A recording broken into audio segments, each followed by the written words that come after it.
Hello, everyone.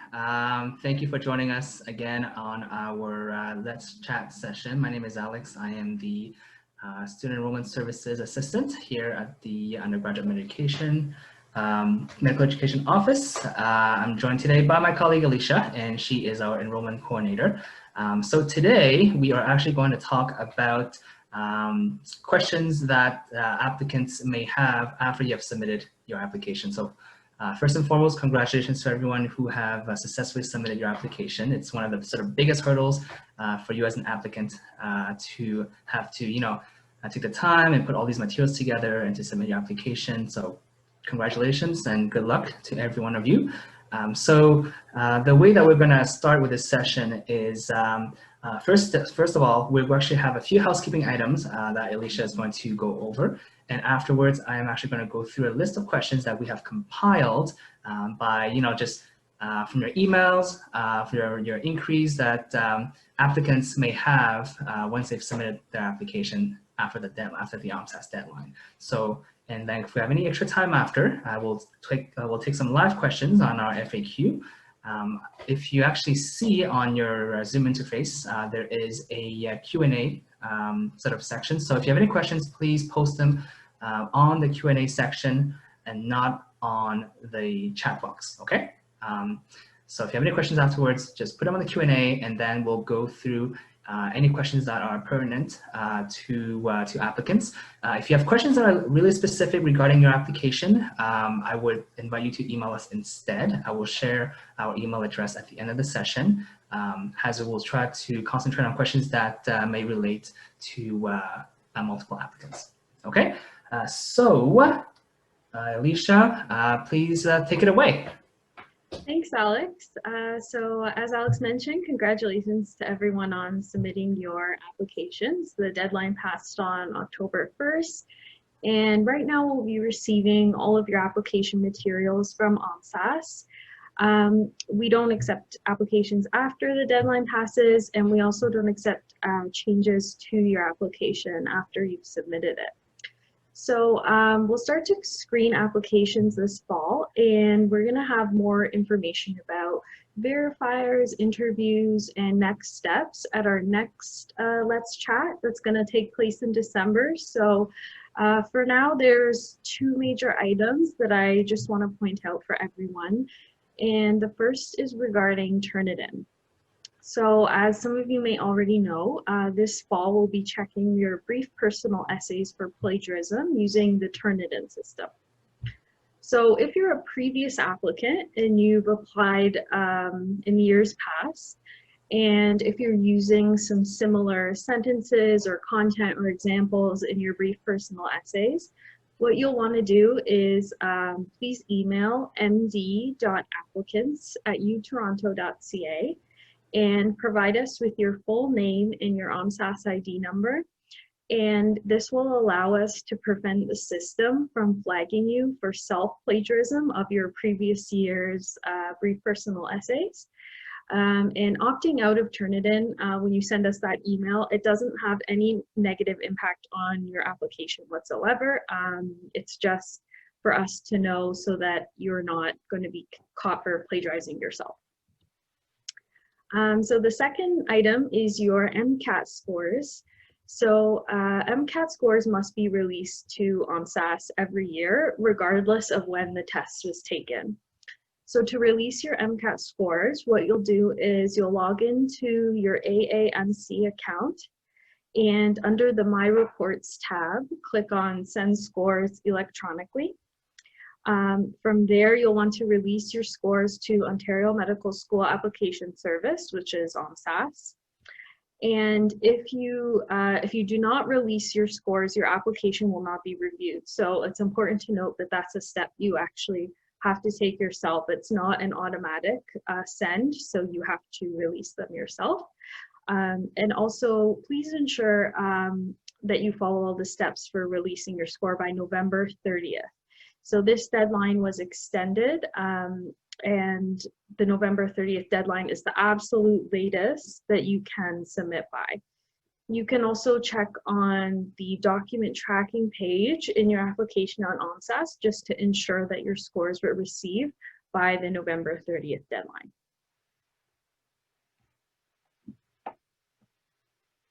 All right, thank you very much, Elicia. So these are two sort of check-in items that we want to share with you first. On to our next section, we will start by going through some answers that we have compiled from your inquiries that many applicants have once they've submitted their application, and afterwards we'll start our FAQ. So just as a reminder for any new people who have joined our session, if you have any questions that our questions and answers didn't cover, feel free to leave a message on the Q&A section, the Q&A box on the Zoom interface instead of the chat box, okay? And afterwards, if you have any extra time, we'll go over your questions as well. So starting off with our first question here. So as you know, the OMSAS deadline was October 1st. So what happens, Elicia, if applicants want to make any changes to their application? Are they able to do that once, we've passed the deadline? So after the October 1st deadline, you can't make any changes or updates to your application. So we assess you as of that date, October 1st, 2020. So say, for example, if you have a research publication that recently got accepted or published, we won't accept making that update or change to your application after October 1st. So it has to stay as it stands on the day you submit it. Okay, thank you. We're on to our next question, and this is something that we often see maybe in medical schools in the United States. So we have applicants asking whether we employ that sort of same policy, and this is about rolling admissions. So for example, if I were an applicant and I actually submitted my application, let's say 2 weeks ahead of other applicants who've submitted their application, am I going to be assessed first? Does that provide any sort of advantage? Does U of T employ rolling admissions for students who have applied earlier than others? Yeah, that's a great question. So the answer is no. We consider everyone as of October 1st. So whether you applied the first day the application opened or the last day before it closed, there's no preference given to students on the day they, depending on the day they applied. We just consider everyone equally as of October 1st. Okay, so that means that basically the admissions team is not going to assess any application until every application has gone past the deadline. No application will be assessed sort of just because someone has applied earlier than others. That's correct. So we start the assessment process after the last date. There's no file review or reviewing of the applications before that time. Okay, understood. So on to our next question. This pertains to prerequisite courses, which a lot of students actually have asked us questions about. As you know, you are required to list your prerequisite courses on your OMSAS portal for U of T's profile. And what happens if a student realizes that they've made a mistake after the application deadline? So that could be whether they forgot to include or paste the link to the description of the course, or if they realize that they put the wrong course or they want to add another course on the prerequisite list. Is it acceptable or to add or change prerequisites list now, or what happens if they're unable to do so? Would that disqualify them? Great question.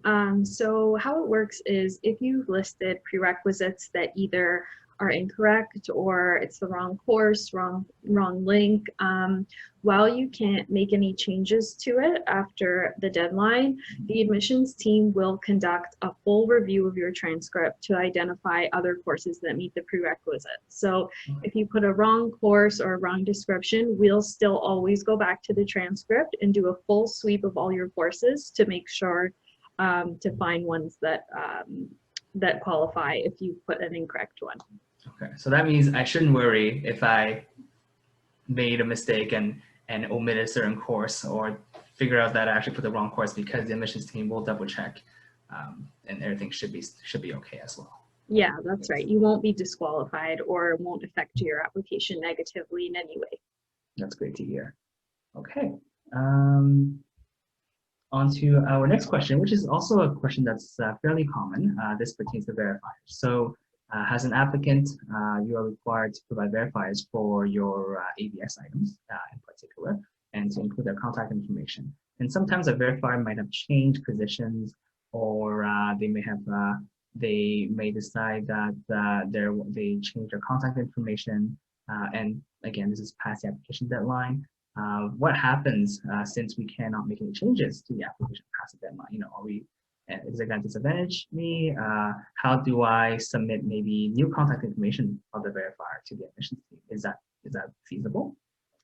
Yeah, so although you can't log into OMSAS to make any changes to your application, we obviously recognize that sometimes information changes.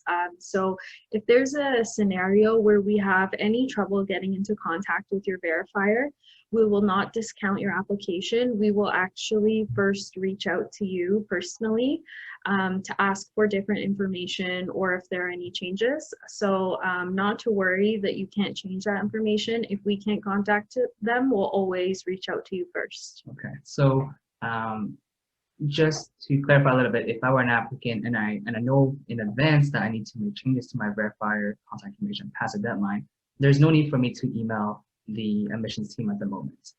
Basically, I would just wait for the admissions team to contact me if anything happens, if they needed more verification of contact information on my end. Yeah, that's correct. You don't have to preemptively email us because we'll reach out to you if there's any issues. Okay. Great, perfect. On to our next question.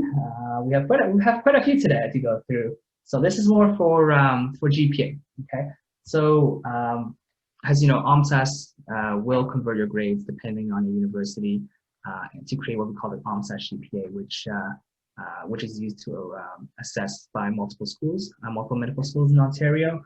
So what happens U of T also calculates a GPA. So is the GPA that's going to be released on OMSAS, is that going to be the same GPA that U of T uses for admissions for our MD program?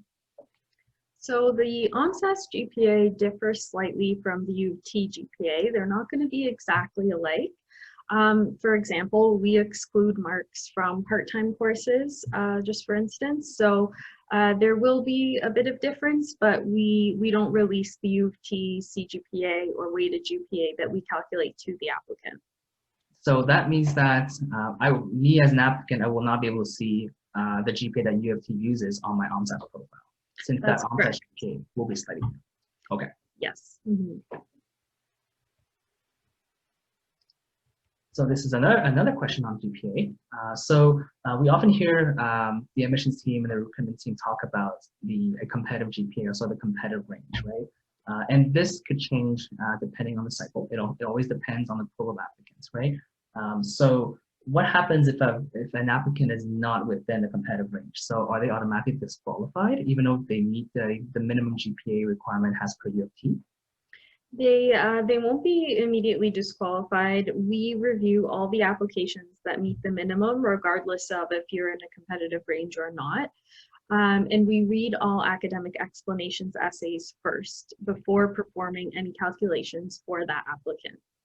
Okay, so basically, as long as I guess to paraphrase a little bit, only applications who do not meet our minimum GPA and MCAT requirements will be refused first. Correct. Yeah. With also the added factor that if there are any sort of special circumstances or academic explanations essays, they are reviewed within sort of the same timeline. That's right. Yeah. So this is a question based on transcripts. So sometimes applicants may have marks that are amended based on the transcripts. So what happens if, let's say, the applicant has already submitted all their materials, has a deadline, and then the university, their home university, notifies them that they have to amend a mark or a certain grade, that there has been a change on the transcript. What should they do? Do they need to notify us, U of T, and our OMSAS?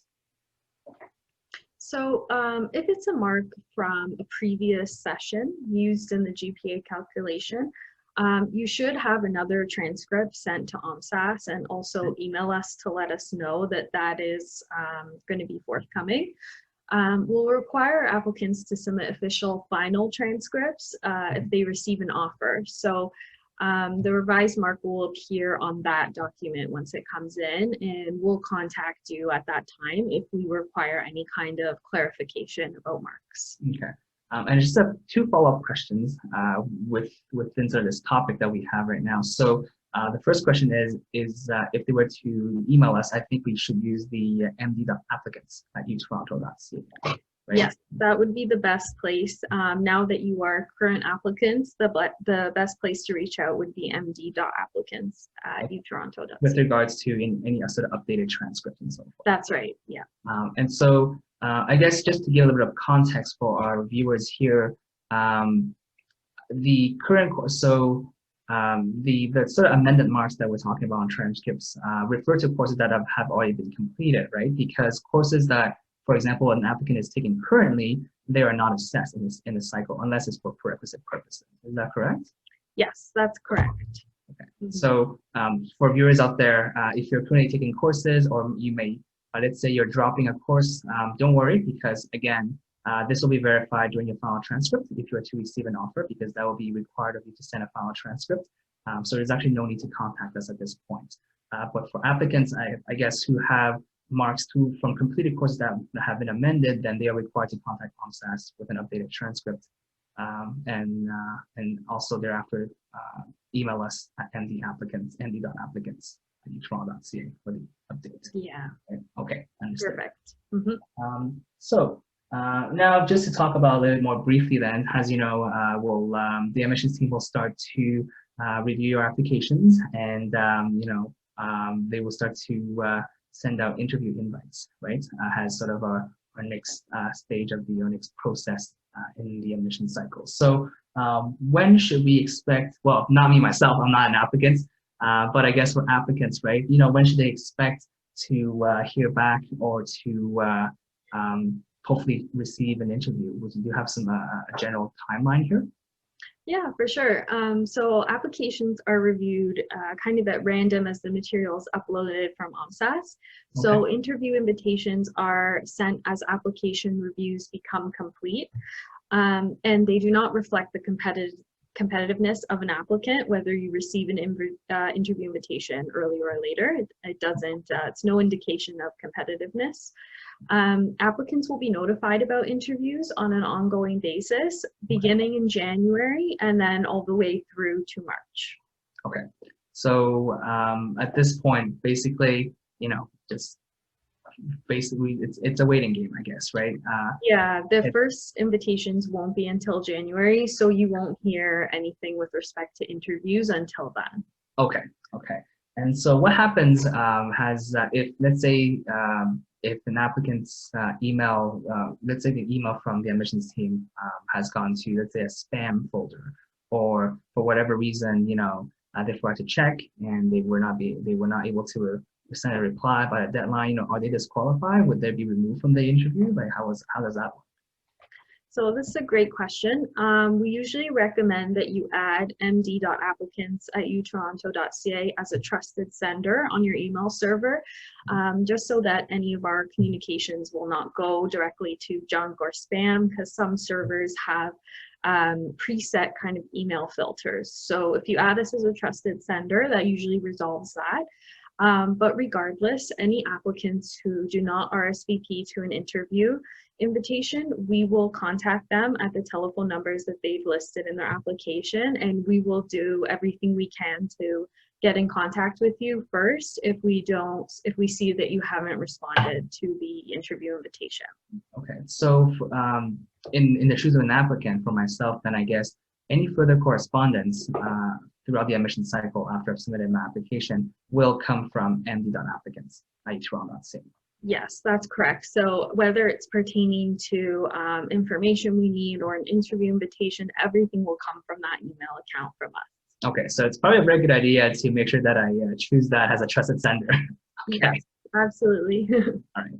We have one final question before we actually head into a live Q&A session. Let's say I receive an interview. What happens if it's in conflict with another university, for example? What happens then, or it's in conflict with other sort of published dates that you have on the website? Yeah, another great question. If you have an interview already scheduled with another medical school, or you're just not available on certain days for religious reasons, or anything comes up, we ask you to please email us at md.applicants@utoronto.ca and let us know your name, your OMSAS ID, and the date that you are unavailable for, and we'll work with you to schedule best we can around the interview dates. And so if it's possible to reschedule, I understand it's always on a case-by-case basis, right? You're only able to reschedule them based on our published dates on our website. Is that correct? Correct, yeah. So we won't be able to like just create a new interview date for you. It'll still be within the set dates that we have posted on the website. We'll just be able to kind of reassign you where needed, depending on your schedule. Okay, great. Well, thanks a lot, Elicia. So we have about 8 minutes left, which is great. We're going to start taking some questions live on our Q&A box of Zoom. So again, to all the viewers out there, if you have any questions that were not addressed with from sort of our FAQ list here, please just type a question on the Q&A inbox, and then we'll try to answer as many as we can. And for questions that are that are a little bit more personal, that pertains to your specific application per se, instead send us an email to md.applicants@utoronto.ca, and then we can address that with you. Okay. So first of all, just looking through the series of questions, actually, there is a common theme that comes up. And I'm actually going to invite you to first, if you can, just reiterate what we talked about with regards to Turnitin. So we have a few questions that pertain to Turnitin, which centers around, obviously applicants sometimes they may not just apply to one medical school, right? Often they apply to multiple medical schools. And it's quite common that their essays might be very similar between different applications to medical schools, So would those be flagged? What happens, if they're flagged, would that disqualify them, even though it's their own work, for example? And also, how do they actually opt out of Turnitin? Is that a possible option? Yeah, for sure. So basically, it depends what each medical school uses as a review system. So if there's another medical school you're applying to and they are also using Turnitin, it would be a really good idea to, again, email us at md.applicants@utoronto.ca with your full name that you used on your application and your OMSAS ID number. And we can ensure that any flags that come up do not get flagged for self-plagiarism. So if you know that that's the case, you should definitely email us. And as a general rule, we will look through every flag on Turnitin to make sure that it's not yourself that's being caught as plagiarism. So we will do those checks, but if you're unsure, it's always a good idea to just email us, and we can take note of that to account for when the Turnitin process is happening. So I also want to just clarify that this is the process that our admissions team here at U of T does. If you have applied to other universities, other medical schools, we also encourage you to contact them to see what their process is for detecting plagiarism, and because they might have different instructions for you as an applicant. Okay. Yes, absolutely. We have an excellent question here, which I myself have received a few of these. Does the University of Toronto Timothy Faculty of Medicine actually encourage application updates or letters of interest during the application cycle? So for me as an applicant, do I sort of send in a letter of interest or email letter of interest, or just sort of introduce myself? Does that help me in any way, shape, or form?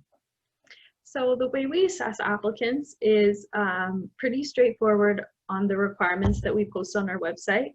So any kind of, whether it's a letter or a certain extra qualification that's not within our requirements, anything that's kind of above and beyond, we won't formally assess. So if you're interested in providing a letter of interest, it won't have an impact on your application one way or another, because we, to have a level playing field, we go exclusively off of those requirements that we post on our website.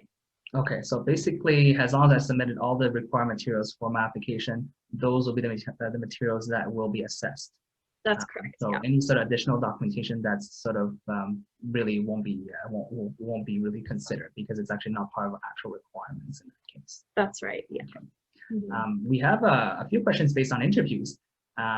So it might be a good idea to talk about interviews a little bit more right now. So first of all, are interviews going to be held on the weekends or weekdays or maybe both?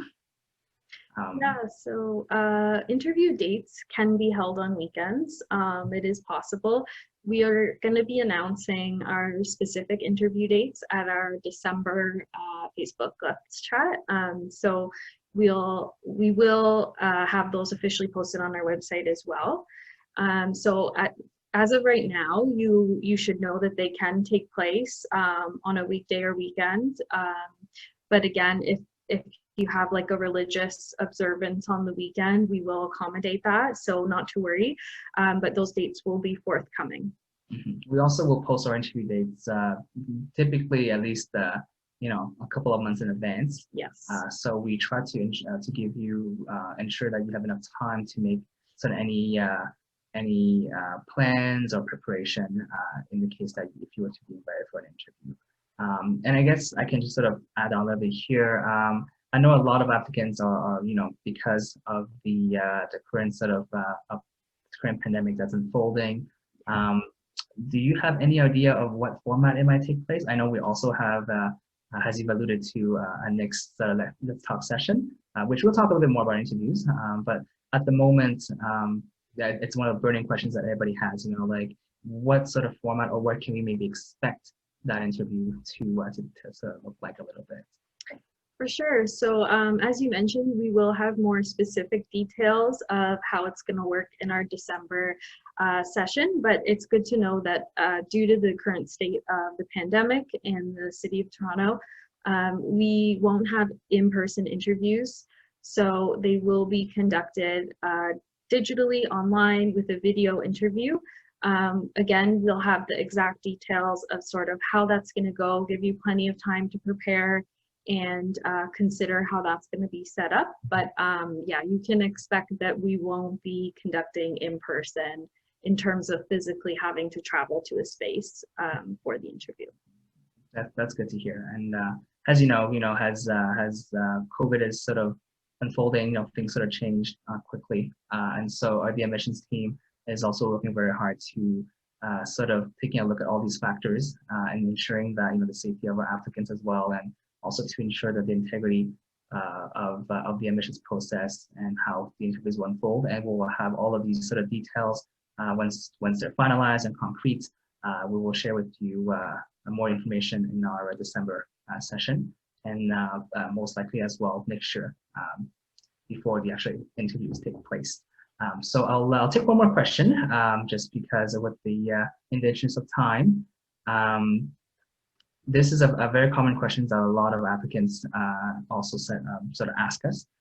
So this requires to the weighted GPA. So we advise applicants that if they had any sort of extenuating circumstances that has affected their academics, that they can actually submit an academic explanations essay to explain these circumstances. And so for applicants who fall into that category, will they ever know whether or whether will they ever be notified to see whether they would have received weighting in their GPA? That's a good question. So the weighted GPA, if you, for example, requested weighting in an academic explanation essay, your file will go to review by our admissions committee, and they'll determine if you will be eligible for weighting based on your application materials and your academic explanation essay. However, the results of whether you were approved for weighting or you were not, that won't be communicated to the applicant. So you won't get an update or anything on what the decision was. Okay, fair enough. So this concludes our session for today. Thank you everyone for your participation. Thank you, Elicia, for your answer as well. So just before we log off, I'd just like to point out that we will have one more Let's Chat session for this year, which will be on December 10th. So this session will talk about we'll actually be giving you an admission cycle update. So our admissions team will be talking about, where they are in terms of file review, what are the next steps to consider for applicants, any sort of correspondences that they'll be sending you, what to expect to receive from the, top-up verifiers, possibly about interviews, so the general timeline, and depending on what's happening right now with the admissions process, depending on the pool of applicants, how many applications they have been reviewing, and so forth. So that session will be on December 10th. We will be posting the link for registration, as always, fairly soon, so make sure to register for that link. And then I'm actually going to put down 2 email addresses on our chat box. The first one is for current applicants who might still have questions for our team that pertains to your application if you're a current applicant, so md.applicants@u12.ca. So I'll put down the chat box, and also the other one, more so for prospective applicants, you can email us at medicine.admis@u12.ca, and I'll also put that email address on the chat box. So those are for questions relating to sort of our requirements and admissions process and so forth. Okay. So other than that, thank you very much for your participation today. Thank you, Elicia, and we will see you next time. Okay. All right. Take care.